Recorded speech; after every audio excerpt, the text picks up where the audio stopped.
BJP ఏం సాధించింది అని ర్యాలీలు చేస్తున్నారని చెప్పి రేవంత్ రెడ్డి అడిగాడు. బీజేపీ ఏమీ సాధించలేదు.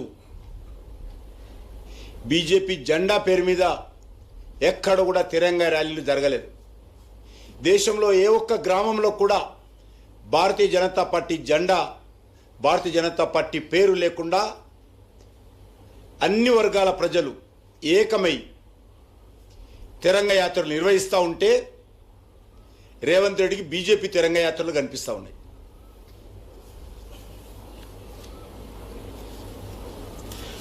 భారత సైన్యం యొక్క సామర్థ్యాన్ని దేశ ప్రజలందరూ పండుగ చేసుకుంటుంటే వాళ్ళకు బీజేపీ కార్యక్రమంగా కనిపిస్తుంది. ఆయనకు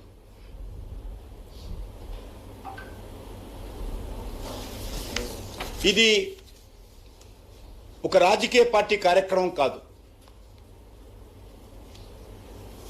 భారత సైనికుల కండగా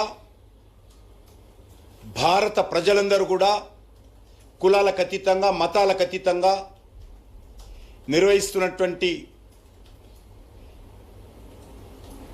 తిరంగా యాత్రలని చెప్పి ఈ సందర్భంగా మనవిస్తున్నాను.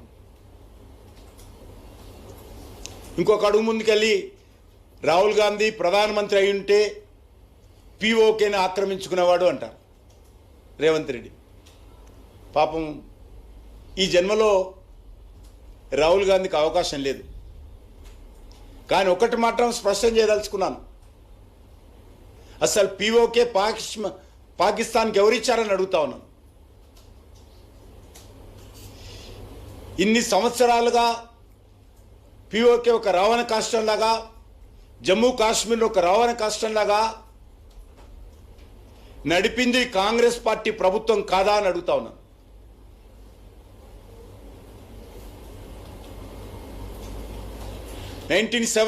లో భారత సైన్యము లాహోర్ వరకు చొచ్చుకపోతే వెనకకు పిలిపించింది ఎవరో రాహుల్ గాంధీకి, రేవంత్ రెడ్డికి అర్థం కాకపోతే, కనీసం చరిత్ర తెలుసుకోలేకపోతే భారత సైన్యం చేసేదేమీ లేదు.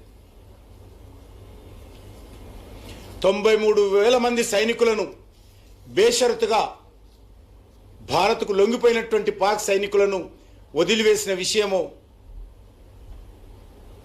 రాహుల్ గాంధీకి, రేవంత్ రెడ్డి తెలియకపోతే సైనికులు ఏం చేసేది లేదు. ఒకటే అడుగుతా ఉన్నాను, నరేంద్ర మోడీ గారు వచ్చిన తర్వాత మొదటిసారి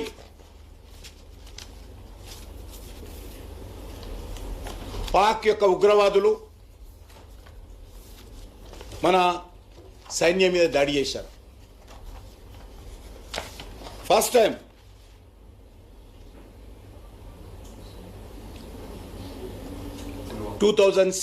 లో పఠాన్కోట్ దగ్గర కాంగ్రెస్ లాగా, కాంగ్రెస్ ప్రభుత్వం లాగా సంతాపాలతో, హెచ్చరికలతో ఎన్డీఏ ప్రభుత్వము, మోడీ గారి ప్రభుత్వము సరిపుచ్చుకోలేదు. భారతదేశ చరిత్రలో మొదటిసారి ఒక ఉగ్రవాద సంఘటన నరేంద్ర మోడీ గారు ప్రధానమంత్రి అయిన తర్వాత జరిగితే మొట్టమొదటి సంఘటన సర్జికల్ స్ట్రైక్ పేరుతో ఏ రకంగా పాకిస్తాన్ భూభాగంలోకి భారత సైనికులను పంపించి ఏ రకంగా మన భారత సైనికుల యొక్క పరాక్రమాన్ని ప్రపంచానికి తెలిసేటట్టు జరిగిందో అది మొదటిసారని సందర్భంగా మనవిస్తున్నాను. రెండవసారి పుల్వామాలో 2019లో సిఆర్పిఎఫ్ శిబిరం మీద ర్యాలీ అంటే కాన్వాయ్ పోతున్నప్పుడు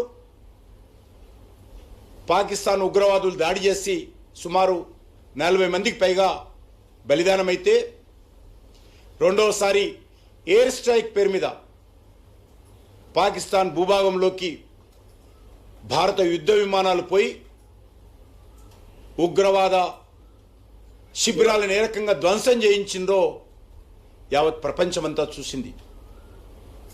మూడవసారి మొన్న పహల్గామ్లో జరిగితే ఆపరేషన్ సింధూర్ పేరుతో ఏ రకంగా పాకిస్తాన్కు నరకం చూపించామో ఈరోజు ప్రపంచమంతా చూస్తూ ఉంది. కానీ కాంగ్రెస్ పార్టీ హయాంలో అనేక సార్లు గత 40-50 సంవత్సరాలుగా కొన్ని వందల ఉగ్రవాద కార్యక్రమాలు జరిగాయి. ఒక జమ్మూ కాశ్మీర్లోనే ఆర్టికల్ 370 తొలగించే వరకు 42,000 మంది పైగా చనిపోయారు. ఢిల్లీలో వరుస పేలుళ్ళు, బాంబేలో వరుస పేలుళ్ళు, హైదరాబాద్లో వరుస పేలుళ్ళు,